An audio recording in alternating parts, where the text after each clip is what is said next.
या रक्तदान शिबिराच्या माध्यमातून काय संदेश काय सांगा? आज या नागोशी बौद्ध विहारामध्ये महात्मा ज्योतिबा फुले, डॉक्टर बाबासाहेब आंबेडकर, विश्वरत्न यांच्या जयंतीनिमित्त आज या ठिकाणी नागवंशी बौद्ध विहारमध्ये आमचे सहकारी बाबासाहेब साळवे गेली अनेक वर्षापासून सामाजिक, धार्मिक विविध कार्यक्रम या माध्यमातून घेत आहेत. त्यातलाच हा एक भाग म्हणून आज आपण बघतो भैयासाहेब आहेत. रक्तदान हे सर्वश्रेष्ठ दान आहे आणि हेच कार्यक्रम त्यांनी अतिशय चांगल्या पद्धतीने सार्वजनिक कार्यक्रम घेत आहेत. आयोजन केलेलं आहे त्याबद्दल काय सांगाल? आज महात्मा ज्योतिबा फुले, विश्वरत्न डॉक्टर बाबासाहेब आंबेडकर यांच्या जयंतीनिमित्त आमचे मित्र गौतम दादा भालेराव मित्रमंडळाचे जिल्हाध्यक्ष आमचे बंधू बाबासाहेब साळवे यांनी जे रक्तदान शिबिर घ्यायचा जे कार्यक्रम आयोजित केलेला आहे, खरंच हे चांगला उपक्रम आहे. रक्तदान लोकांचा जीव वाचण्यापुरतं नाही, तर लोकाला जीव रक्तदान दिल्यावर कसा जीव वाचतो हे रक्तदान दिल्यावर कळत आहे. तसं बाबासाहेबांनी शिक्षणातून लोक घडिले, तसं आज गौतमदादा भालेराव मित्रमंडळाचे जिल्हाध्यक्ष बाबासाहेब साळवे यांनी जे रक्तदान शिबिर घेऊन लोकांचा जीव वाचवण्याचा प्रयत्न केला, हे खरंच आनंदाची गोष्ट आहे. तसं मी एक सगळ्या ओढणी शहरात जेवढे संघटना असतील, सामाजिक संघटना असतील, विविध पक्षाचे राजकीय पुढारी असतील, त्यांना एकच आवाहन करेन की इथून पुढे महापुरुषाच्या जेवढ्या बी जयंती असतील, महापुरुषाच्या जयंती साजरी करीत असताना त्यांनी रक्तदान शिबिर घेऊन लोकांचा जीव वाचवण्याचा प्रयत्न करावा. बाबासाहेब आंबेडकर यांच्या जयंतीच्या निमित्ताने, महात्मा ज्योतिबा फुले यांच्या निमित्ताने आज नागवंशी बुद्ध विहारावर रक्तदान शिबिर ठेवलेलं आहे. आणि त्या अनुषंगाने एक प्रत्येक ठिकाणी डॉक्टर बाबासाहेब आंबेडकरांच्या जयंत्या नातून गाऊन साजऱ्या करत आहेत. परंतु मला एक बाबासाहेब साळवे यांच्याबद्दल एकच असं वाटतं की रक्तदान शिबिर ठेवून काही लोकांना एक मदत करण्याची हेतूने आपण रक्तदान शिबिर ठेवलं. त्याबद्दल मी बाबासाहेब साळवे व नागवंशी बुद्ध विहाराचा खूप खूप आभारी आहे. धन्यवाद. आंबेडकर यांच्या विचाराला प्रथमतः त्रिवार वंदन करतो आणि नागवंशी बौद्ध विहार या ठिकाणी क्रांतीसूर्य महात्मा ज्योतिबा फुले व परमपूज्य बोधिसत्व डॉक्टर बाबासाहेब आंबेडकर यांच्या जयंतीनिमित्त आमचे सहकारी बाबासाहेब साळवे यांनी जे हा स्तुत्य उपक्रम राबवला आहे ते खरोखरच वाखाणण्याजोगा आहे. आणि हा रक्तदान शिबिर घेतलं याच्या पाठीमागचा उद्देश हाच आहे की ज्यांना कोणा गोरगरीब जनतेला या रक्ताची जी उणीव भासत आहे त्या अनुषंगाने आमचे परममित्र बाबासाहेब साळवे यांनी हा रक्तदान शिबिर आयोजित केलेला आहे. कृपया सर्वांना विनंती करतो असाच हा स्तुत्य उपक्रम राबवावा जयंतीच्या निमित्ताने. एवढेच मी सांगतो आणि थांबतो. नागवंशी बुद्ध विहारच्या माध्यमातून आपण गेल्या अनेक वर्षापासून अनेक विविध उपक्रम राबवत आहे. काय पार्श्वभूमी या मागची आणि काय सांगाल? सर्वप्रथम सर्व महामानवांना विनम्र अभिवादन. ज्या महामानवांनी तुम्हा आम्हाला घडविलं असे परमपूज्य भारतरत्न डॉक्टर बाबासाहेब आंबेडकर आणि शिक्षणाचे जनक महात्मा ज्योतिबा फुले यांची संयुक्त जयंतीनिमित्त नागवंशी बहुउद्देशीय सेवाभावी संस्थेच्या वतीनं आज गेली 5 वर्ष झालं सामाजिक चळवळीमध्ये सर्व टीम सोबत काम करीत असताना कुठंतरी समाजाचं काहीतरी देणं लागतंय, गोरगरिबाला मदतीसाठी काहीतरी करावं लागतंय, म्हणून एक मदतीचा हात म्हणून या नागवंशी बुद्ध विहारामध्ये नागवंशी बहुउद्देशीय सेवाभावी संस्थेच्या वतीनं हा छोटासा सामाजिक उपक्रम आपण राबवत आहोत. यासाठी या सर्व डॉक्टर टीमचे आणि पत्रकार बांधवाच्या माध्यमातून मला एवढंच सांगायचंय की आपण नाचून नाही तर वाचून आणि समाजाला दिशा देण्यासाठी समाजाला काय द्यावं लागतंय का आणि समाजाचं काहीतरी देणं लागतंय म्हणून हा रक्तदान शिबिराचं आयोजन आपण केलेलं आहे.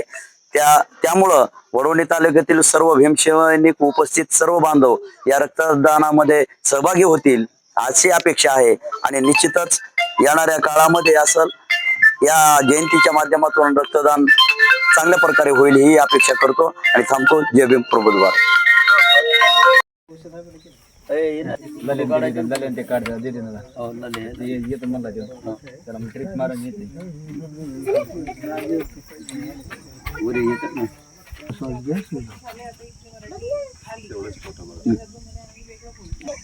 किती कोण आविष्कार कस का सर बघा मामा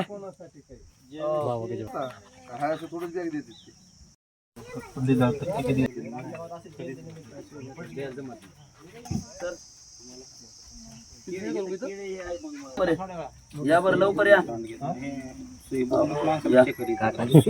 10-12 जण 10-15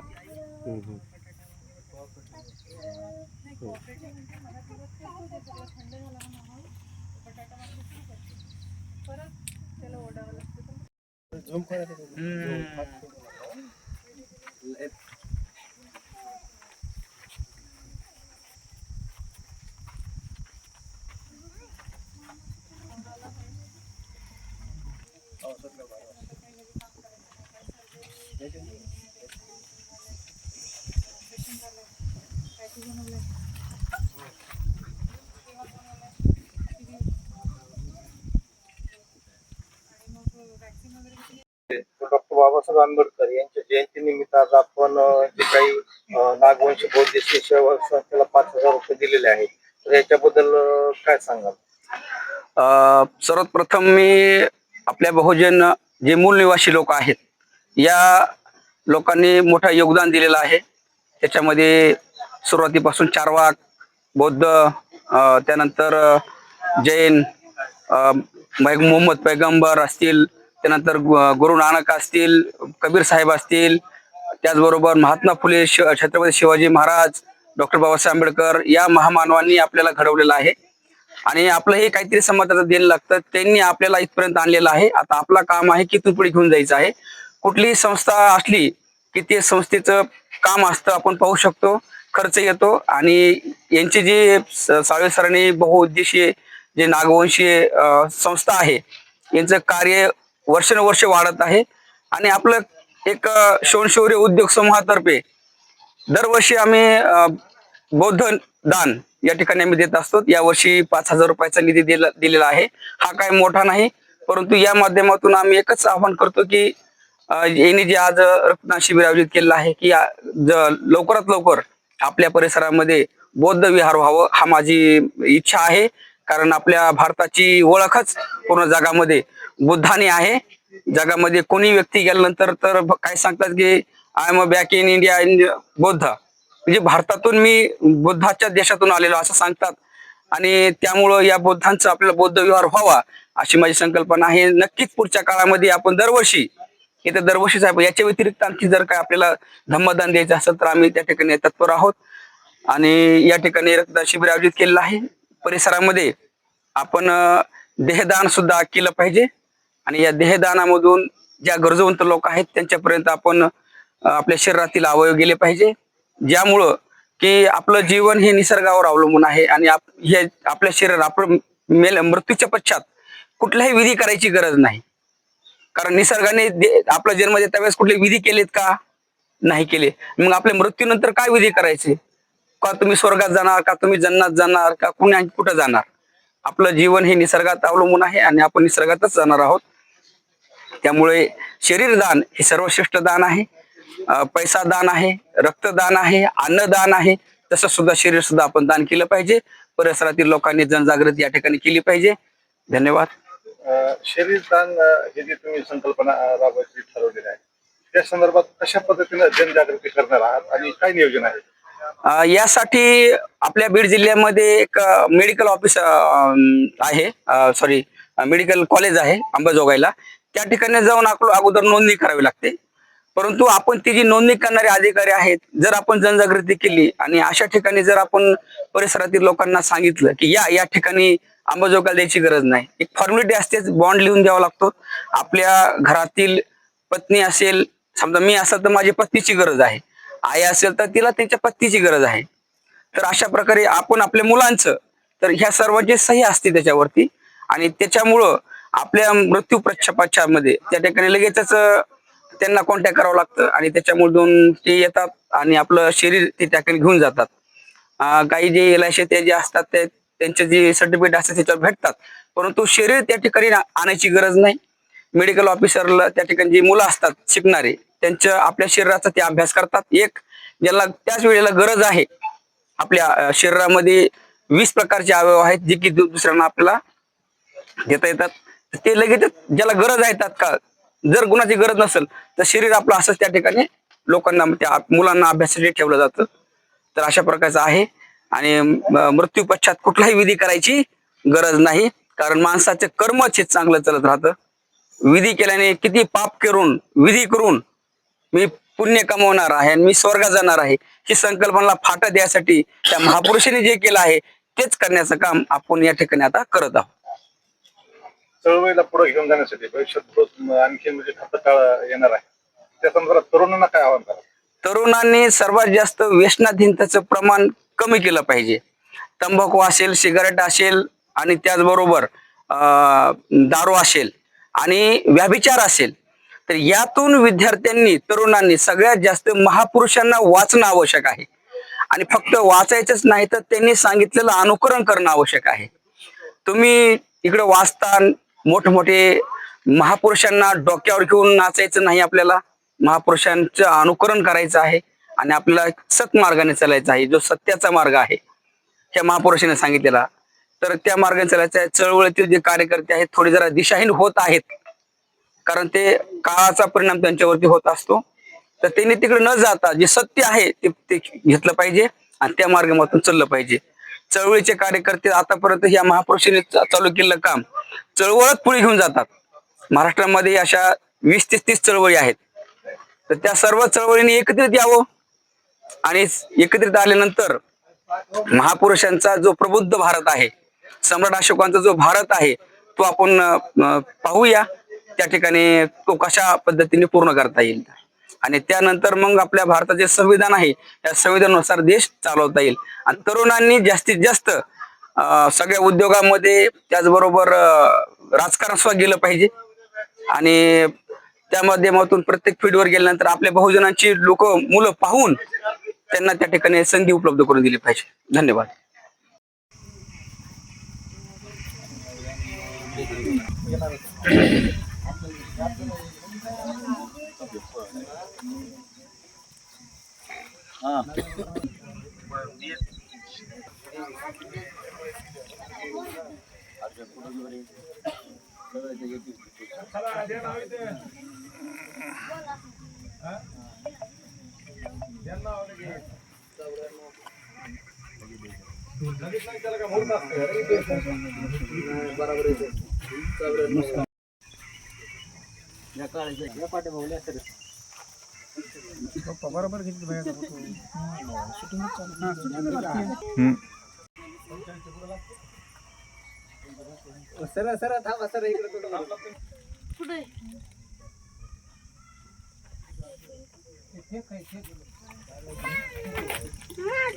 बस मग इथं बस.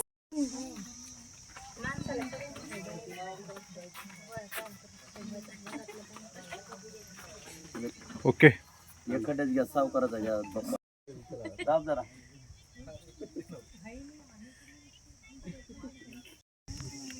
दाबायचं. जमलं का?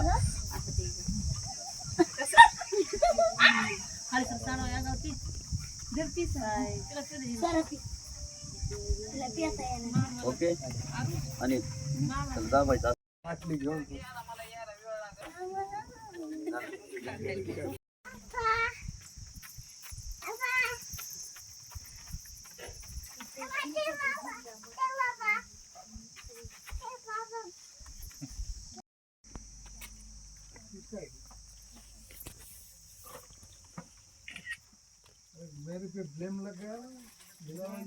ब्लेम का लावते माहितीये का तुला?